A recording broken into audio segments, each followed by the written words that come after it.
Hello friends, beyond borders മല്ലുവിൻ്റെ പുതിയൊരു വീഡിയോയിലേക്ക് ഏവർക്കും സ്വാഗതം. ഈ ഒരു വീഡിയോ 2024 മെയ്യിൽ എടുത്തതാണ്. ചില സാങ്കേതിക കാരണങ്ങളാൽ അപ്ലോഡ് ചെയ്യാൻ ലേറ്റായി പോയി. കാനഡയിലെ അറ്റ്ലാന്റിക് പ്രൊവിൻസിൽ ഒന്നായ പ്രിൻസ് എഡ്വേർഡ് ഐലൻഡിലേക്കാണ് നമ്മുടെ ഇന്നത്തെ യാത്ര. 1997 ഓപ്പണായ ഈ ഒരു ബ്രിഡ്ജിലൂടെയാണ് പ്രിൻസ് എഡ്വേർഡ് ഐലൻഡിലേക്ക് കടക്കുന്നത്. 12.9 ഏകദേശം 13 കിലോമീറ്ററോളം നീണ്ടു കിടക്കുന്ന ഒരു വമ്പൻ പാലമാണിത്.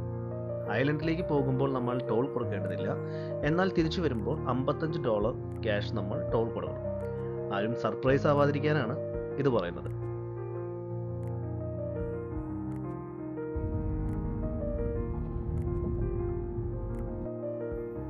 നമ്മൾ ചെന്നിറങ്ങുമ്പോൾ മനോഹരമായി ഒരുക്കി വെച്ചിരിക്കുന്ന ഒരു റെസ്റ്റ് സ്റ്റേഷൻ കാണാം. ഏതെങ്കിലും ഒരു സൈഡിലേക്ക് പോകുമ്പോൾ നമ്മൾ തീർച്ചയായും ഈ ഒരു സ്ഥലത്ത് കയറണം. ഇവിടെ പാലത്തിന്റെ മനോഹരമായ ദൃശ്യങ്ങൾ കാണാൻ സാധിക്കും.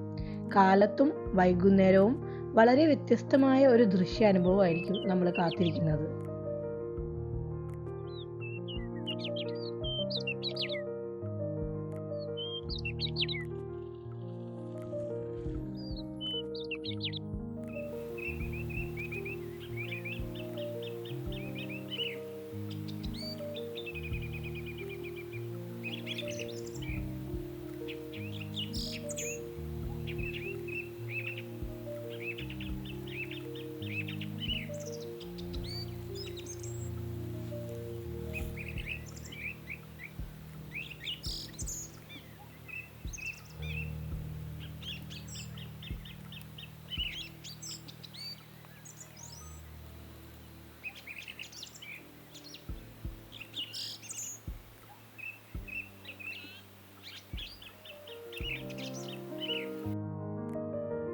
അവിടെ നിന്നും നേരെ പോയത് നമ്മുടെ ഈ ഒരു യാത്രയുടെ മെയിൻ ലക്ഷ്യങ്ങളിൽ ഒന്നായ ട്യൂലിപ്പ് ഗാർഡൻ കാണാനാണ്.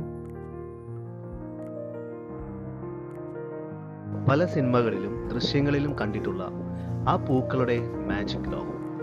വളരെ മനോഹരമായി ട്യൂലിപ്പ് പൂക്കൾ വിരിഞ്ഞു നിൽക്കുന്ന ആ കാഴ്ച അത് കാണേണ്ടത് തന്നെയാണ്.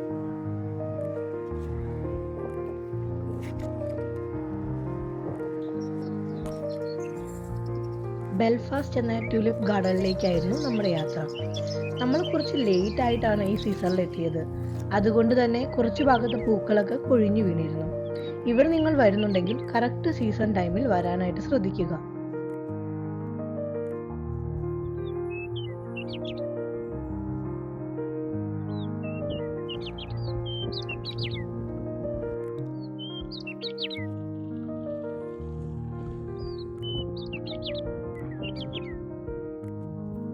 മെയ് 18 ആരംഭിക്കുന്ന സീസൺ ജൂൺ 10 വരെ നീളും. ശരിക്കും 21 ഡേയ്സ് ആണ് പൂക്കൾ ഉണ്ടാവുക. ഇതിൽ മെയ് ലാസ്റ്റ് വീക്കാണ് കൂടുതൽ മനോഹരമായി കാണാൻ പറ്റുന്നത്. ചിലപ്പോഴൊക്കെ സീസൺ ടൈം മാറാൻ ചാൻസ് ഉണ്ട്. അവരെ നേരത്തെ കോണ്ടാക്ട് ചെയ്തിട്ട് പോകുന്നതായിരിക്കും കൂടുതൽ നല്ലത്. ഇവിടെ പൂക്കൾ കാണുന്നതിന് ഒരാൾക്ക് $10 ആണ് ക്യാഷ് കൊടുക്കേണ്ടത്. ഇനി നിങ്ങൾക്ക് പൂക്കൾ പറിച്ചുകൊണ്ട് പോകണമെങ്കിൽ $25 100 തുലിപ്സ് പൂക്കൾ പിക്ക് ചെയ്യാം.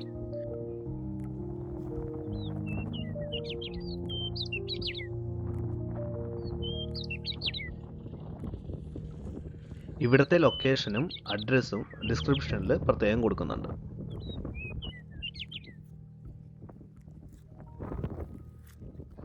പിന്നൊരു കാര്യം പ്രത്യേകം ഓർക്കുക, അടുത്തൊന്നും നല്ല റെസ്റ്റോറൻറ്റ്സ് ഇല്ല. അതുകൊണ്ട് തന്നെ ഫുഡ് ഇവിടുന്ന് കഴിക്കാൻ പ്ലാൻ ഇല്ലെങ്കിൽ കയ്യിൽ കരുതുന്നതായിരിക്കും നല്ലത്.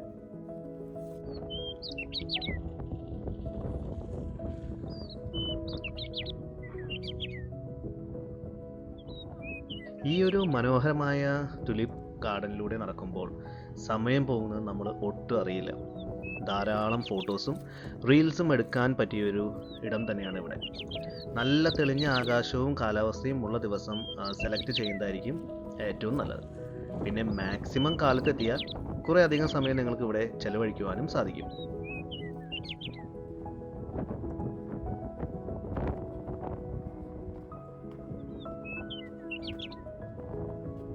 അങ്ങനെ ഞങ്ങൾ ഞങ്ങളുടെ അടുത്ത ലൊക്കേഷനിലേക്കുള്ള യാത്ര തുടർന്നു.